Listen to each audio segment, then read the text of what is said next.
السلام عليكم ورحمة الله وبركاته. إن الحمد لله نحمده ونستعينه ونستغفره ونعوذ بالله من شرور أنفسنا ومن سيئات أعمالنا من يهده الله فلا مضل له ومن يضلل فلا هادي له وأشهد أن لا إله إلا الله وحده لا شريك له وأشهد أن محمدا عبده ورسوله صلى الله تعالى عليه وعلى آله وصحبه وسلم تسليما كثيرا. أما بعد فأعوذ بالله من الشيطان الرجيم. الرحمن على العرش استوى. সম্মানিত দিনী মাতৃমণ্ডলী, মহান আল্লাহর সমস্ত প্রশংসা যে আল্লাহ রাব্বুল আলামিন তার আরশের উপর সমস্ত সৃষ্টি জগতের আসমান জমিন সবকিছুর ঊর্ধ্বে সমুন্নত। তিনি তার আরশে সমুন্নত থেকে সমস্ত সৃষ্টির যেখানেই সেসব সৃষ্টির অবস্থান হোক না কেন সম্যক খবর রাখেন এবং সবকিছুই তার পরিবেষ্টনীতে রয়েছে।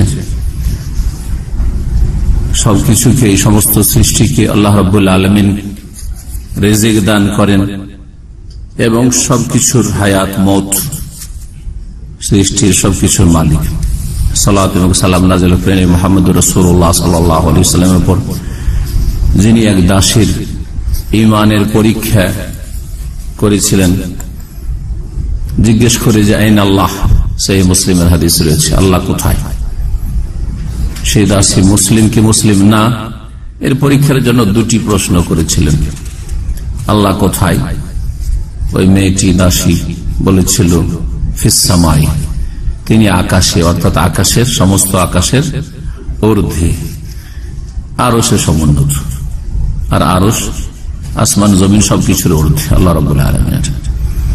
দ্বিতীয় প্রশ্ন করেছিলেন ওমান আনা, আমি কে?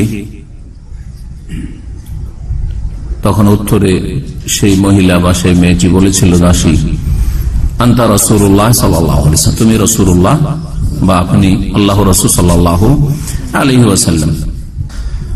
নবী সাল্লাল্লাহু আলাইহি ওয়াসাল্লাম ওই দাসীর মালিককে, মনিবকে বলেছিলেন সেই সময়, যে মনিব চাইছিল ওই মেয়েটিকে স্বাধীন করতে, আতিকহা ফাইন্নাহা মুমিনাহ, এই মেয়েটিকে স্বাধীন করে দাও, কারণ এটি হচ্ছে ঈমানদার।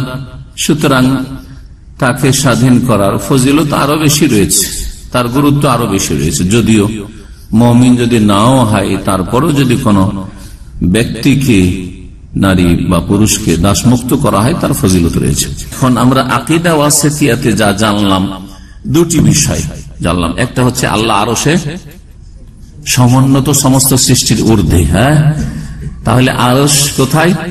সমস্ত জমিন, আসমানের, সাত আসমানের উপরে। দ্বিতীয় যে বিষয়টি জানলাম, যে আল্লাহ আসবেন কখন? বিচার দিবসে, বিচার করার জন্য, হিসাব নেওয়ার জন্য, ইয়াউমুল কিয়ামা, হাসরের মাঠে। আল্লাহর জন্য যেমনটা উপযুক্ত হয় এই বিষয়গুলি। এখন একটি তাফসীর থেকে আপনাদের শোনাবো, যে তাফসীর সম্পর্কে আপনাদেরকে অনেকে বিভ্রান্ত করে থাকে। এখন শুধু তাফসীর পড়বেন দুইটা, একটা তাফসীর হচ্ছে তাফহিমুল কোরআন, আর এক তাফসীর হচ্ছে ফি জিলালিল কোরআন। এই যে অনেকে বলে থাকেন ওয়াইজ বক্তারা, এই তাফসীর গুলোর দশা দেখেন। জি, তাফসীরে আকীদাগত ভুল আছে, তাফসীরে আকীদাগত ভুল আছে। অন্তরটা সোজা করে সুস্থ মস্তিষ্কে বোঝার চেষ্টা করুন। একটু আগে বললাম যে আল্লাহ রাব্বুল আলামিন কোথায় আছেন? হ্যাঁ, আকাশের ওপরে আরশে, তাই না? সূরা মুলকের আয়াত নম্বর 16-তে কি আছে? একটু পড়লাম আয়াতটি, আমিনতুম মান ফিস সামাই আন ইয়াখসিফা বিকুমুল আরদা ফাইযা হিয়া তামুর। তোমরা কি নির্ভীক হয়ে গেছো সেই সত্তাকে বলে, সেই আল্লাহকে বলে, যিনি আকাশে রয়েছেন। তিনি কোথায় রয়েছেন? স্পষ্ট আয়াত, আন ইয়াখসিফা বিকুমুল আরদা, যে তোমাদের পৃথিবীকে, জমিনকে ধসে দেবেন। আল্লাহ ইচ্ছা করলে জমিনকে ধসিয়ে একবারে নিশ্চিন্ন করে দিতে পারেন। তোমরা একটু ভয় করো না? এই জমিনে তোমরা পাপ করছো, পাপে ডুবে আছো। এই হচ্ছে আয়াত। এই আয়াতের তাফসীর করতে গিয়ে সৈয়দ আবুল আলা মওদুদী রাহিমাহুল্লাহ গফার লাহু এবং তার বিভ্রান্তি থেকে বাকি যারা বেঁচে আছে তাদেরকে যেন আল্লাহ রাব্বুল আলামিন নাজাত দান করেন, ফিরে আসার তৌফিক দান করেন, আর তিনি যা আমল নিয়ে চলে গেছেন নেক আমল কবুল করেন, আর ভুলগুলি আল্লাহ মাফ করে দেন, কারণ ইচ্ছা করে উনি ভুল করেননি। ভুলের শিকার হয়েছেন, মানুষ ভুলের ঊর্ধ্বে না। কিন্তু সবচেয়ে বড় সমস্যা যে মাসলা ফিকহি মাসলা মাসাইলের ভুল নয়, আকীদাগত ভুল, যার ফলে তারপরেও বলবো যে তিনি একজন মুসলিম এবং দিনের অনেক খেদমত করেছেন, কিন্তু আকীদাগত ভুল, সেই জন্য সতর্ক করা ফরজ আর আপনাদের ফিরে আসা ফরজ। যেখানে ফিকহি মাসলাতেও যদি হক স্পষ্ট হয়ে যায়, ফিরে আসা ফরজ। তারপরে বলবেন যে একটা সুন্নতি নাই ছুটলো, কিন্তু এটা সুন্নত ছুটাছুটির ব্যাপার নয় যে একটা সুন্নতি নাই ছুটেছে, এই সুন্নতের নেকিটা না হয় কমেছে, না এরকম বিষয় নয়। সুতরাং একটু ঠান্ডা মেজাজে বোঝার চেষ্টা করেন যে এই ভুলগুলি কত বড় ভুল আর এগুলি থেকে ফিরে আসা কত বড় ফরজ। টিকা নম্বর 25 আমি আপনাদেরকে শোনাবো উর্দু তাফসির থেকে, কারণ বাংলা তাফসির আমার কাছে সবগুলি নেই, যদি এক দুটো তো ফিমেল কোরআনের ছিল, কিন্তু উর্দুগুলি সবগুলি আলহামদুলিল্লাহ এক ভাই জাযাহুল্লাহ খায়র তার কাছে ছিল, সবগুলি দিয়ে গেছেন। শেখ তৌসিফুর রহমান হাফিজাহুল্লাহ তাআলা, পাকিস্তানের যে ভালো একজন উর্দুর দায়ী, তিনি সবগুলি কিতাব 25-30টা কিতাব আমাকে দিয়ে গেছেন। আর সবগুলিতে সুবিধা করা আছে কি, ওনার এইটুকু কাজ করা আছে যে পাতা নম্বর গুলি দিয়ে উনি শুরুতে রেখে দিয়েছেন, এখানে পাতা নম্বর গুলি দেওয়া আছে, আমাকে শুধু পাতা নম্বরটা দেখতে হবে, আপনাদের পড়ে শুনাইতে হবে, সুবিধা হয়েছে। জি, বাংলা নিয়ে আসলে এক তো পড়ার জন্য লম্বা একটা সময় ব্যয় করতে হবে, খুঁজি আর না হয় গোটাটাই এপার থেকে ওপার পড়ে শেষ করতে হবে, আর তারপরে আপনাদের সামনে তারপরে সেই কিতাবগুলি নিয়ে আসা এখানে, আর এইরকম যেগুলিতে এই আকীদাগত ভুল ভ্রান্তি আছে সেই কিতাবগুলি এখানে নিয়ে আসাও হচ্ছে বেআইনি, আইন বিরোধী কাজ। এই জন্য উর্দু থেকে পড়ে শোনাচ্ছি আর তার বাংলায় তর্জমা করে দেবো। উর্দু থেকে পড়াতে একটা ফায়দা আছে যে উর্দু হচ্ছে অরিজিনাল কিতাব মাওলানা মওদুদীর, বোঝা গেছে না? তিনি উর্দু ভাষায় লিখেছেন, তিনি আরবি ভাষার কোন স্কলার ছিলেন না, উর্দু ভাষায় কিতাব লিখেছেন। তার মাতৃভাষা উর্দু ছিল, তার সাহিত্যিক ভাষা উর্দু ছিল, তার লেখাপড়ার ভাষা উর্দু ছিল। ভারতের মানুষ পাকিস্তান হিজরত করেছিলেন। জি হ্যাঁ, তো বলছেন এই আয়াতের তাফসীর, আয়াত কি শোনাইলাম, আমিনতুম মান ফিস সামাই, তোমরা কি নির্ভীক ভয় করো না সেই সত্তাকে যিনি আকাশে রয়েছেন। এখন শুনেন উনি কি বলছেন। বলছেন টিকা নম্বর 25 इसका ये मतलब नहीं है कि अल्लाह ताला आसमान में रहता है। এই আয়াতের অর্থ এটা নয় যে আল্লাহ আসমানে আছেন, বুঝা গেছে না? बल्कि ये बात इस लिहाज से फरमाई गई है कि इंसान फितरी तौर पर जब खुदा से रुजू करना चाहता है, খোদা আল্লাহকে খোদা বলা এটাও আপত্তিকর, কারণ 99টির নামের কোন একটি নাম খোদা না। তো আমাদের দেশে যে হুজুররা খোদায় তালা আর খোদা অন্ধ, এটাও একটা বিদাতি কথা, তারপরে চলে আসছে আমাদের, এখন পর্যন্ত চালাচ্ছে বিদাতি হুজুর, বিদাতি আলেম আর কোরআন সুন্নাহ অনুসারে আলেমের মাঝে এটা একটা পার্থক্য, যে আমরা জীবনেও খোদা বলবো না, খোদা হাফেজ না, কি বলবো, আল্লাহ হাফেজ। কোরআনে কারীমে খোদা হাফেজ আছে না আল্লাহ হাফেজ আছে? ইয়াকুব আলাইহিস সালাম ফাল্লাহু খায়রুন হাফিজান ওয়া হুয়া আরহামুর রাহিম, ছেলেদেরকে বলছে ফাল্লাহু খায়রুন হাফিজান, আল্লাহ উত্তম হেফাজতকারী। আমাদের অনেক ভাইয়েরা অনেক কিছু শিখার পরেও আচ্ছা যাচ্ছি ভাই খোদা হাফেজ, কেন খোদা হাফেজ? হ্যাঁ, আল্লাহ বলতে কষ্ট লাগছে নাকি আপনাকে? বদ অভ্যাস কেন আপনাদের? জি হ্যাঁ, তারপরে বিদায়ের সময় সুন্নতি দোয়া, এটা আল্লাহ হাফেজ নয়, সুন্নতি দোয়া হচ্ছে বিদায় নেওয়া দেওয়ার ক্ষেত্রে আস্তাউদুল্লাহ দীনাকুম ওয়া আমানাতাকুম ওয়া খাওয়াতিম আমালিকুম। জি হ্যাঁ, কিন্তু এমনি আমার বানানো দোয়া বলছি, এই হিসাবে যদি বলি, সেটা যদি আমারও জানা থাকে আপনার জানা থাকে সেটা আলাদা বিষয়, কিন্তু সুন্নতি দোয়া মুখস্থ করলাম না, আজ সারা জীবন শুধু আল্লাহ হাফেজ করলাম, এটা একটা প্রশ্ন চিহ্ন, বোঝা গেছে না? আপত্তিকর কথা। তো বলছেন যে কেন আল্লাহ আসমানের কথা বলা হলো, আমিনতু মান ফিস সামাই, তোমরাকে ভয় করো না সেই সত্তাকে যিনি আকাশে। বলছেন যে এই জন্য বলা হয়েছে যে ইনসান ফিতরি তौर पर जब खुदा से रुजू करना चाहता है, মানুষ যখন প্রাকৃতিক ভাবে আল্লাহর দিকে প্রত্যাবর্তন করে তো আসমান কি তরফ দেখতে হয়, কোন দিকে তাকায়? আল্লাহর দিকে তাকায়, প্রাকৃতিক ভাবে তাকায়, সেই জন্য আল্লাহ বলেছেন। দেখেন কোন ভুল ব্যাখ্যা, অথচ আপনাদেরকে এর আগে শুনিয়েছি যে আল্লাহ যে সৃষ্টির ঊর্ধ্বে, এর দলিল কোরআনে কারীমে আছে, রাসূলুল্লাহ সাল্লাল্লাহু আলাইহি ওয়াসাল্লামের হাদিসেও আছে, আর মানুষের নেচার প্রকৃতিতে আছে। এটা হলো দলিলুল ফিতরা, আমাদের প্রকৃতিতে একটা দলিল আছে কি, যে আমাদের নেচারটা কোন দিকে যায়, আল্লাহকে খোঁজার জন্য উপরে। এটাই দলিল যে আল্লাহ উপরে আছে। কিন্তু উনি উল্টে দিচ্ছেন, বলছেন না না, আল্লাহ উপরে নাই, বরং মানুষের প্রকৃতি উপর দিকে যায়, সেই জন্য আল্লাহ মানুষের অনুযায়ী বলেছেন। কিভাবে উল্টে দিলেন, গোলমাল করে, তাই না? কিন্তু এই গোলমালগুলি কি সাধারণ মানুষ বুঝবে? তফসির পড়তে বলছেন ভুল তফসির। दुआ मांगता है तो आसमान की तरफ हाथ उठाता है, दुआ चाहे तখন কোন দিকে হাত উঠায়? आकाशर दिखे उठाए। किसी आफत के मौके पर सब सहारों से मायूस होता है तो आसमान का रुख करके खुदा से फरियाद करता है। যখন সবকিছু থেকে নিরাশ হয়ে যায় যে আমি নিরুপায় হয়ে গেছি, তখন কোন দিকে? আকাশের দিকে চেয়ে কি করে? खुदा से फरियाद करता, আল্লাহর কাছে কি করে? फरियाद করে। कोई नागहानी बला आ पड़ती है, কোন বালা মুসিবত আসলে তো कहता है ये ऊपर से नाजिल हुई है। যদি বালা মুসিবত আসে তাহলে আমার ওপর থেকে কি হয়েছে? বালা মুসিবত নাজিল হয়েছে। गैर मामूली तौर पर हासिल होने वाली चीज के मुतालिक कहता है ये आला बाला साई है। অসাধারণ কিছু নিয়ামত যদি পায়, কি করে আপনি এত দূর এগিয়ে গেলেন বা এটা পেলেন? বলছে উপরের দান।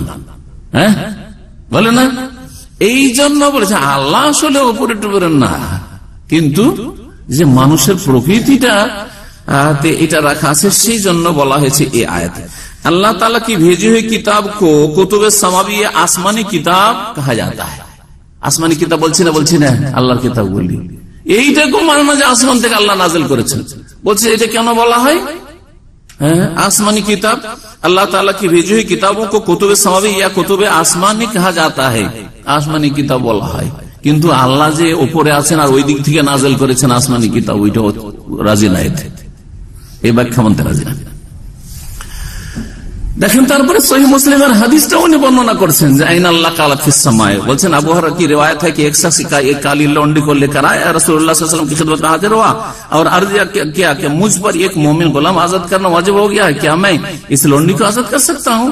हुजूर सल्लल्लाहु अलैहि वसल्लम ने इस लौंडी से पूछा अल्लाह कहाँ है? उसने उंगली से आसमान की तरफ इशारा कर दिया। तो এটা তো স্পষ্ট দলিল যে আল্লাহ কোন দিকে আছে। তারপরে মানতে আছেন যে ইশারা করলে এটা তার প্রকৃতিতে আছে, তার মানে তার বিশ্বাস আছে আল্লাহর উপর, বাস। আল্লাহ উপর দিকে না, আসলে উদ্দেশ্য এটা যে আল্লাহ উপর দিকে আছে, তার বিশ্বাসটা প্রমাণিত হলো যে আল্লাহর প্রতি বিশ্বাস আছে।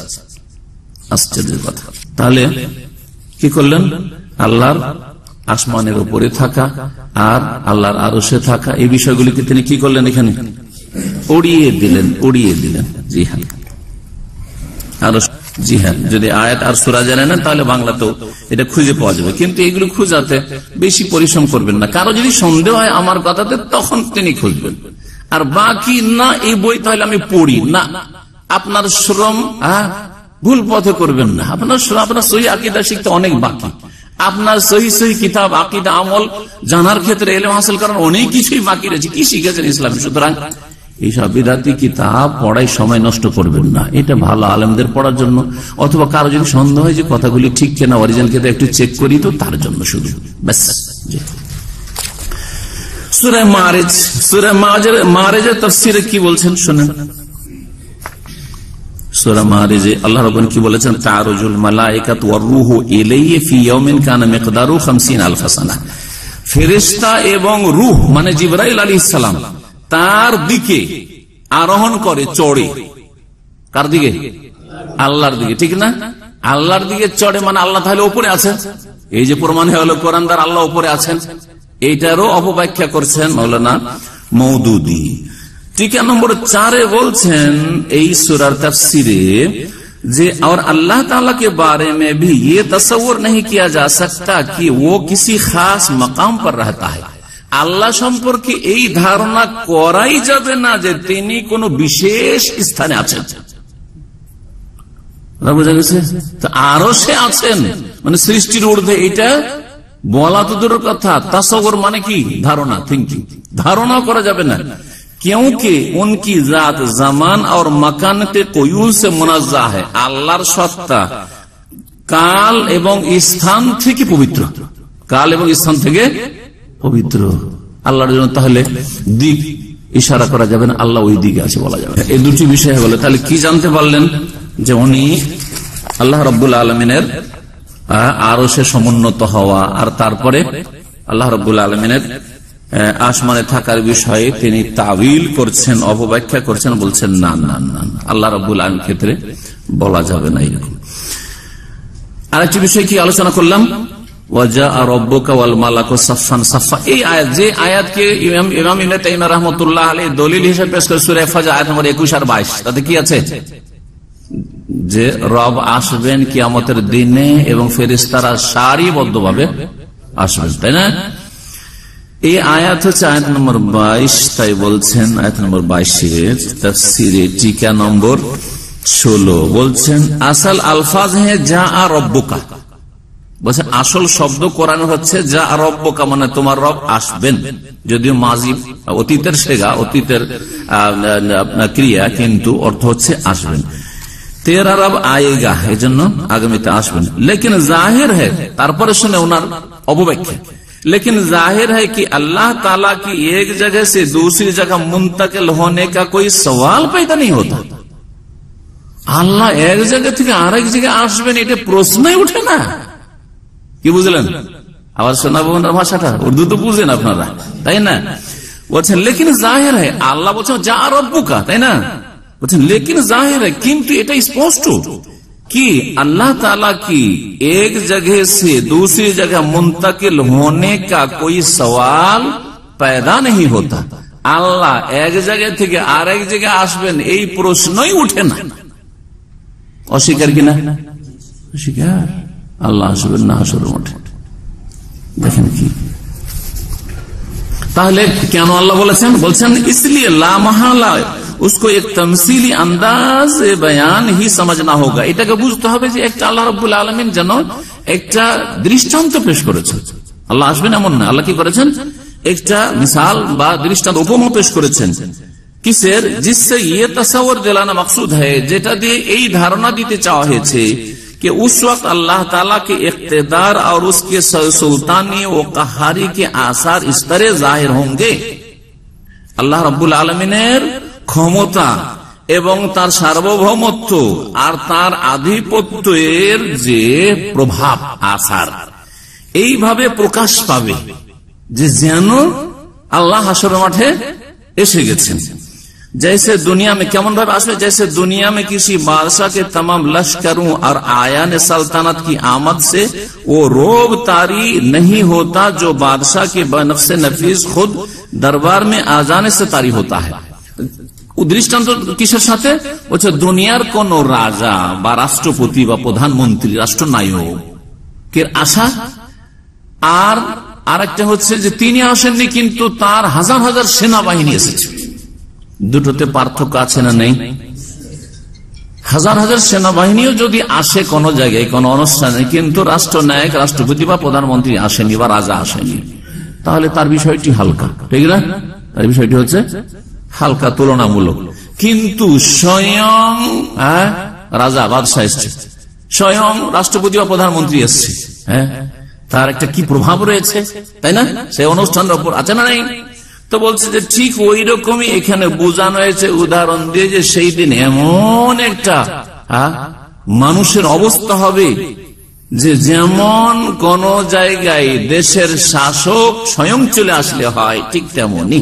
আবার পড়ে শোনাই, বলছেন যে এমন ভাবে প্রকাশ পাবে আল্লাহর ইক্তেদার, মানে ক্ষমতা, কুদরত, আর उसके सुल्तानी और कहारी के आसार, तार सार्वभौमत्व एवं तार आधिपत्येर प्रभाव इस तरह जाहिर हो, एमन प्रकाश पाए जैसे दुनिया के किसी बादशाह के तमाम लश्करों, दुनियार कोनो राजार समस्त सेनाबाहिनी और आयाने सल्तानात और समस्त सब যারা বড় বড় পদাধিকারী যারা আছে, বড় বড় পদে যারা আছে, তারা আসলে ওই রকমের সেখানে মানুষের ওপর একটা যে প্রভাব, दापोट पड़े ना जो बादशाह के बेनफ्से नफीस खुद दरबार में आजाने से तारी होता है।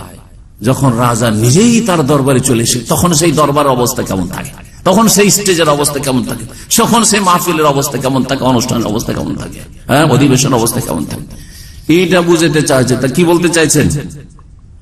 যে আল্লাহ রাব্বুল আলামিন কিয়ামতের দিনে আসবেন, अल्लाह বলছেন যা रब्बका বলছে अल्लाह ताला की एक जगह से दूसरी जगह मुंतकिल होने का कोई सवाल ही पैदा नहीं होता। ये प्रश्न उठे ना अल्लाह আসবেন। আরে আল্লাহ রব্বুল আলামিন আসবেন, কিন্তু আল্লাহর আসাটা আল্লাহর মতো, এই কথাটা বলার তৌফিক হলো না। নিঃসন্দেহে তার কাছে সালাফদের আকীদার যে আসমা সিফাতের জ্ঞান, তাওহীদুল আসমা সিফাত মোটেই ছিল না, যার ফলে এইরকম অপব্যাখ্যার শিকার হয়েছেন আর বিভ্রান্তির শিকার হয়েছেন রাহিমাহুল্লাহ। তার জন্য আমরা দোয়া করেছি তাকে আল্লাহ নাজাত দিতে, কিন্তু তার অন্ধভক্ত হয়ে যাবেন আর তার মনে করবেন এই দিয়েতেই ক্ষান্ত না, তারপরে তাকে আরো বড় করে মানুষের কাছে পেশ করার জন্য জানো মৌলানা মওদুদী, আল্লামা মওদুদী, আরো কি ইমাম মওদুদী, আরো কত বড় মানুষ সৌদি আরব মদিনা ইউনিভার্সিটিতে সিলেবাসে ওনার তাফসীর পড়া হয়, এই তাফসীর পড়া হয় উর্দু ভাষায়, তাফসীর সৌদি আরব পড়া হয়। লজ্জা লাগে না বলতে মিথ্যা কথা? এত সাদা মিথ্যা বুঝেন তো না? হ্যাঁ, ওইটা একবারে একটা হচ্ছে সাদা আর কালো, একটু ভেজাল, সামান্য একটু ভেজাল ঢুকালেন, কিন্তু না পুরোটাই যদি ভেজাল হয় তো এটা কি আজকালকার সভ্য ভাষায় লোকেরা কি মিথ্যাকে দুই ভাগে ভাগ করেছে, যারা বুঝে তারা জানে। হ্যাঁ, একটা হচ্ছে সাদা মিথ্যা আর একটা হচ্ছে কালো মিথ্যা, মানে সামান্য একটু মিথ্যা, এদিক সেদিক ঘুরপ্যাচ করে বললো। আর একটা হচ্ছে একেবারে সাদা মিথ্যা, A to Z, একেবারে কোনো অস্তিত্ব নেই, কোনো ভিত্তি নেই কিছু। সিলেবাস উনি তৈরি করেছেন, হ্যাঁ উনি প্রতিষ্ঠাতা ছিলেন। কত মিথ্যা কথা এগুলো, কত মিথ্যা কথা। জি হ্যাঁ, মাওলানা মওদুদীর দ্বারা যে খেদমত হয়েছে, এই খেদমত ভালো খেদমত হয়েছে আর মন্দ হয়েছে, এই দুটো ইনশাআল্লাহ তাআলা কোন একটা অনুষ্ঠানে শোনাবো। আজকে শুনবেন? যদি রেগে থাকেন আজকের আলোচনা তাহলে শোনাবো। জি হ্যাঁ, ইনশাআল্লাহ তাআলা আমার বাকি কিতাবগুলি থেকে যখন আলোচনা হবে তখন শুনিয়ে দেবো, চলবে? আরেকটি বিষয়, এই তাফসীরে, এটা হচ্ছে তাফসীরে 6 খণ্ডে তাফসীর আছে, যেমন তেমন তাফসীর না। জি হ্যাঁ, কিন্তু আকীদাগত এত বড় ভুল ত্রুটি। 6ষ্ঠ খণ্ড, এটা শেষ খণ্ড। তার সূরা ইযা জা নাসরুল্লাহ তাফসীরে কি বলেছেন একটু শোনাই বিশেষ করে। ইযা জা নাসরুল্লাহ তাফসীরে বলছেন তিনি, আল্লাহ বলেন কি বলেছেন, ইযা জা নাসরুল্লাহ আল ফাতহু ওয়া রাআইতান নাস ইয়াদখুলুনা ফি দীনিল্লাহি আফওয়াজা ফাসাব্বিহ বিহামদি রাব্বিকা ওয়াস্তাগফিরহু ইন্নাহু কানা তাওয়াবা। যখন আল্লাহর সাহায্য চলে আসবে আর বিজয় চলে আসবে, ওয়া রাআইতান নাস, লোকজনকে দেখবে, ইয়াদখুলুনা ফি দীনিল্লাহ, আল্লাহর দিনে প্রবেশ করছে, দীক্ষিত হচ্ছে, আফওয়াজান, দলে দলে, একটা দুটা করে লুকিয়ে লুকিয়ে না, দলে দলে হাজারে হাজার আসচার ইসলামে প্রবেশ করছে, তখন জানবে হে নবী সাল্লাল্লাহু আলাইহি ওয়াসাল্লাম তোমার কাজ এখন কমপ্লিট হয়েছে, যে ডিউটির জন্য তোমাকে দুনিয়ায় পাঠিয়েছিলাম দিনের দাওয়াতের জন্য। এখন কি করতে হবে? এখন তোমার দুনিয়ার যখন কাজ শেষ হলে যে উদ্দেশ্যে পাঠিয়েছিলাম, তাহলে আখিরাতে পাড়ি দেওয়ার জন্য প্রস্তুতি নাও, নিজের ব্যক্তি জীবনের সম্বল বাড়াও, নেক আমল আরো ইবাদতবন্দি কিছু বাড়াও। এই দাওয়াতের কাজ এখন হয়েছে, বার্ধক্য চলে আসছে। ফাসাব্বিহ বিহামদি রাব্বিক, তাসবিহ করো তোমার প্রতিপালকের প্রশংসা বিজড়িত, মানে সুবহানাল্লাহ পড়ো, আলহামদুলিল্লাহ পড়ো, ওয়াস্তাগফিরহু, আর তার কাছে ক্ষমা প্রার্থনা করো। আল্লাহর কাছে কি করো? ক্ষমা চাও। আল্লাহ রাব্বুল আলামিন অধিকার আছে কি নাই যে কোনো মানুষকে, হ্যাঁ যে কোনো বান্দাকে, যেমন আমাদেরকে আল্লাহর হুকুম করার অধিকার আছে, আমরা আল্লাহর বান্দা, যে ইস্তাগফির রাব্বাক, রবের কাছে ইস্তিগফার করো। আম্বিয়া রাসূলকে আল্লাহ রাব্বুল আলামিন অধিকার আছে না নেই? কারণ তারাও আম্বিয়া রাসূলগণ আল্লাহর গোলাম, ঠিক না? আব্দুল্লাহ ওয়া রাসূলুহু, আল্লাহর বান্দা তারা। তো আল্লাহ রাব্বুল আলামিন নবী মুহাম্মদ সাল্লাল্লাহু আলাইহি ওয়াসাল্লামকে কি বলছেন, যে সুবহানাল্লাহ পড়ো, আলহামদুলিল্লাহ পড়ো, আর আস্তাগফিরুল্লাহ পড়ো, ঠিক না? এই আয়াত নাযিল হওয়ার পরে নবী করিম সাল্লাল্লাহু আলাইহি ওয়াসাল্লাম রুকুতে সিজদাতে একটি বিশেষ দোয়া পড়তেন, যা সহিহ বুখারী মুসলিমে রয়েছে। মা আয়েশা রাদিয়াল্লাহু তাআলা আনহা বর্ণিত, কানা রাসূলুল্লাহ সাল্লাল্লাহু আলাইহি ওয়াসাল্লাম ইয়াকুলু ফি রুকুই ওয়া সুজুদিহি সুবহানাকা আল্লাহুম্মা রাব্বানা ওয়া বিহামদিকা আল্লাহুম্মা ইগফিরলি। সুবহানাকা, তোমার পবিত্রতা ঘোষণা করছি, আল্লাহুম্মা, হে আল্লাহ, ওয়া বিহামদিকা, সুবহানাকা আল্লাহুম্মা রাব্বানা, হে রব, ওয়া বিহামদিকা, তোমার প্রশংসা বিজড়িত, আর আল্লাহ মাগফিরলি, হে আল্লাহ আমাকে ক্ষমা করে দাও, আমাকে মাফ করে দাও। আচ্ছা, মাফ যে ক্ষমা চাইতে হবে, শুধু ভুল করলে ক্ষমা চাইতে হবে না এমনিও ক্ষমা চাইতে হবে? ক্ষমা চাইলে শুধু গুনাহ মাফ হয় না, আরো কিছু হয়। ক্ষমা চাইলে কারো গোনা থাকলে গোনা মাফ হয়, গোনা না থাকলে নেকি বাড়ে, হ্যাঁ, আর কি হয়, মর্যাদা উঁচা হয়। যে কোনো নেক আমল করলে তিনটি বেনিফিট ভালো করে মনে রাখবেন। যে কোনো নেক আমল করেন, গোনা মাফ হয়, তাকফিরুল লিসাইয়্যাত, রাফউল লিদারাজাত, হ্যাঁ, ওয়া জিয়াদাতুন ফিল হাসানাত, গুনাহ মোচন হয় আর নেকি বৃদ্ধি পায়, আর কি হয়, মর্যাদা উঁচা হয়। এখন আল্লাহ রাব্বুল আলামিন নবী মুহাম্মদ সাল্লাল্লাহু আলাইহি ওয়াসাল্লামকে যেহেতু বললেন ক্ষমা চাইতে, ইন্নাহু কানা তাওয়াবা, মাওলানা মওদুদী এই সূরার টিকা নম্বর 4 বলছেন, यानी अर्थात अपने रब से दुआ मांगो कि जो खिदमत उसने तुम्हारे सुपुर्द की थी उसको अंजाम देने में तुमसे जो भूल चूक या कोताही भी हुई हो उसे चशमपोशी और दरगुजार फरमाए। বলছেন উর্দুগুলো খুব হার্ড উর্দু, এই সাধারণ মানুষের বোঝার মতো না। বলছেন যে রবের কাছে দোয়া করো হে নবী সাল্লাল্লাহু আলাইহি ওয়াসাল্লাম कि जो खिदमत उसने तुम्हारे सुपुर्द की थी, যেই খিদমত করা তোমার উপর ন্যস্ত করে, তোমার কাঁধে বা তোমার উপর ন্যস্ত করেছে আল্লাহ রাব্বুল আলামিন। কি খিদমত? কি খিদমত? বাল্লিগ মা উনজিলা ইলাইকা মির রাব্বিক, রবের পক্ষ থেকে যা নাযিল হচ্ছে কি করো, পৌঁছিয়ে দাও, পৌঁছিয়ে দাও। এটা হচ্ছে কোরআন সুন্নাহর তাবলীগ। বাল্লিগ মা উনজিলা, যা নাযিল হচ্ছে, নাযিল হচ্ছে ওহী, কোরআন এবং হাদিস, আর ফাজাইল আমল, কিসসা কাহিনী, আর জাল ঘটনা বলি, আর কেরামতের ছড়াছড়ি, আর মিথ্যা আর ছড়াছড়ি, আর কোন কোথা থেকে কবর থেকে হাত বেরিয়ে চলে আসলো, কোথায় সালামের জবাব চলে আসলো, এসব জালিয়াতি কথা প্রচার করা তবলিগ, এটা মানুষের মন গড়া তবলিগ। আর ইসলামের তবলিগ হচ্ছে ওহীর তবলিগ। মা উনজিলা ইলাইকা মির রাব্বিকা, হে নবী তোমার রবের পক্ষ থেকে যা তোমার প্রতি নাজিল করা হয়েছে, নাজিল করা হয়েছে কোরআন এবং সুন্নাহ। সুতরাং কোরআন এবং হাদিসের যদি ওহীর তবলিগ করেন তাহলে সেই তবলিগ আমরা একমত।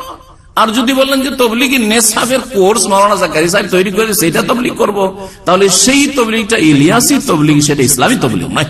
জি, যেই তবলিগে এসে মানুষ বিদআত করছে আর অনেক শিরকি কথাও তাতে রয়েছে, পড়ছে, অন্ধ হয়ে পড়ছে, আর সেটা কত সওয়াবের আশায় একেবারে এমন ইজতিমাত আসছে যেটা তাদের বিশ্ব ইজতিমা হয়ে গেছে, অথবা ইসলামের মুসলিমদের বিশ্ব ইজতিমা একমাত্র আরাফা।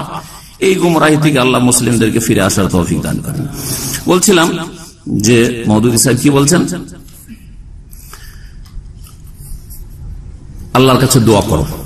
আল্লাহ বলছেন নবীকে কি, যে जो खिदमत उसने तुम्हारे सुपुर्द की थी, যেই খেদমত করা তোমাকে দায়িত্ব দিয়েছিলেন, उसको अंजाम देने में, সেটা अंजाम দিতে গিয়ে, মানে সেটা আদায় করতে গিয়ে, तुमसे जो भूल चूक, जो ভুল ভ্রান্তি হয়েছে, ইয়া কোতাহি, অথবা যে কি হয়েছে ঘাটতি বা ত্রুটি হয়ে গেছে, হ্যাঁ, उससे चशमपोशी আর দরগুজার ফরমা, সেটাকে আল্লাহ উপেক্ষা করে। চশমপোশি মানে ভুল দেখার পরেও নজরটা ফিরিয়ে নেওয়া, এটাকে চশম মানে হয় ফার্সি শব্দ এগুলো, কিন্তু চশম মানে হচ্ছে আঁখ, চক্ষু, চশম মানে হচ্ছে চক্ষু, আর পোশি মানে পুশিদা, পুশিদা মানে কি গোপনীয়, তো যেটাকে বলা হচ্ছে এড়িয়ে যাওয়া বা উপেক্ষা করা, দেখার পরে চোখ ফিরিয়ে নেওয়া, চোখ ফিরিয়ে নেওয়া।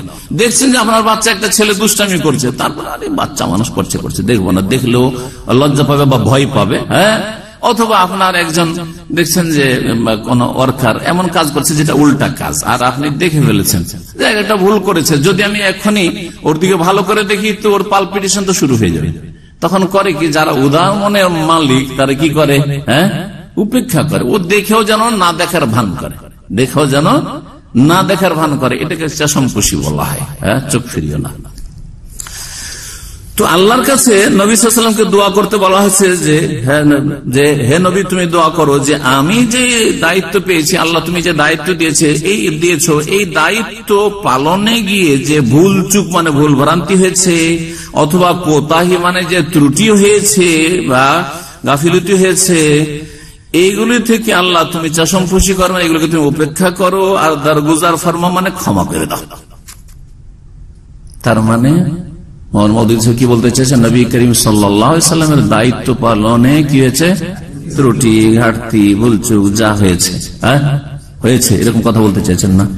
এই বিষয়টি এমন আপত্তিকর যে বিষয়টি দেওবন্দি ওলামারাও দেওবন্দি ওলামারা, ওলামায়ে দেওবন্দ, তাবলীগীরা, কওমীরা, এরা এটাকে তাদের অনেক কিতাব লিখেছে মওদুদী আর মওদুদীর যে জামাত সম্পর্কে, তার মধ্যে একটি কিতাব ফিতনায়ে মওদুদিয়া ওদের লেখা আছে, বহু কিতাব ওরাও লিখেছে।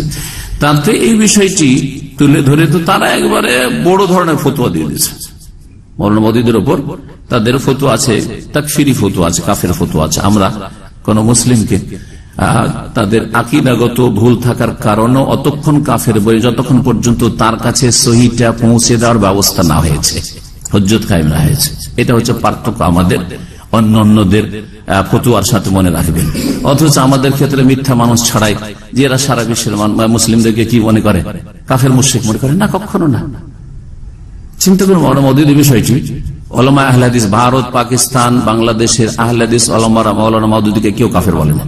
তবে আকীদার ক্ষেত্রে বিভ্রান্তির শিকার, গুমরাহির শিকার, এটা ঠিক।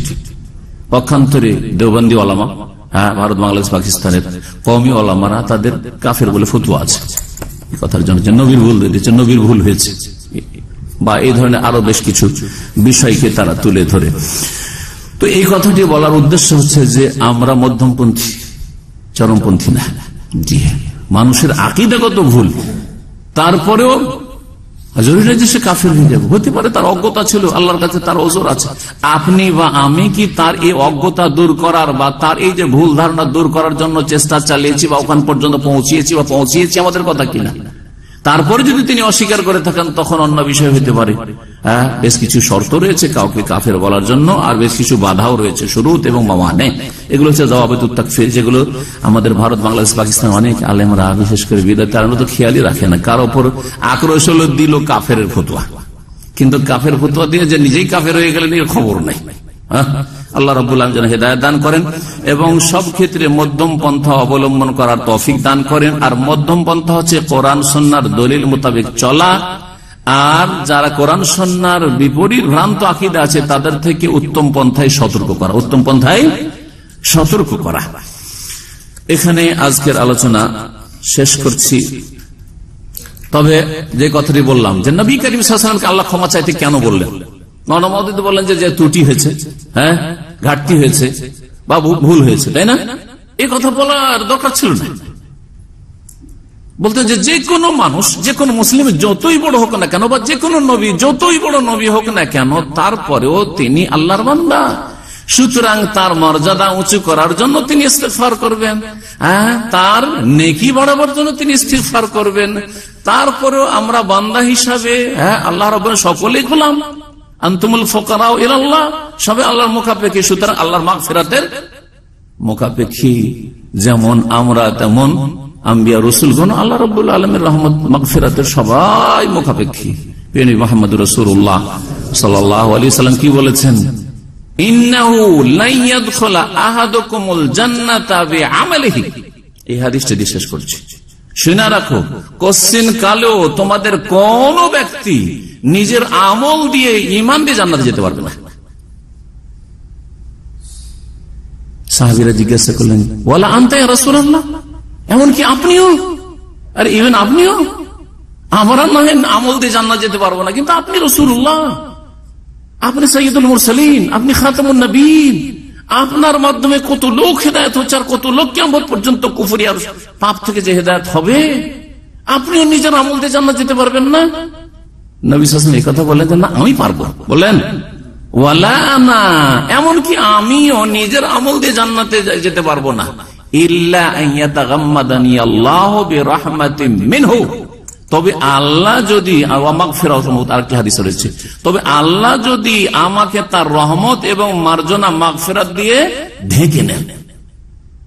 রহমতের মুখাপেক্ষী, আল্লাহর মাগফিরাতের মুখাপেক্ষী সকলে, কেউ কম কেউ বেশি, নবী করিম সাল্লাল্লাহু আলাইহি সাল্লাম। এবং অবশ্যই রহমত এবং মাগফিরাতে ঢেকেছেন, তাই আল্লাহর সবচেয়ে উচ্চ মর্যাদা রাসূলুল্লাহ সাল্লাল্লাহু আলাইহি ওয়াসাল্লামকে দিয়েছেন, সবচেয়ে উচ্চ মর্যাদা দিয়েছেন। কিন্তু এইভাবে তাফসীর করা বড় আপত্তিকর হয়ে গেছে।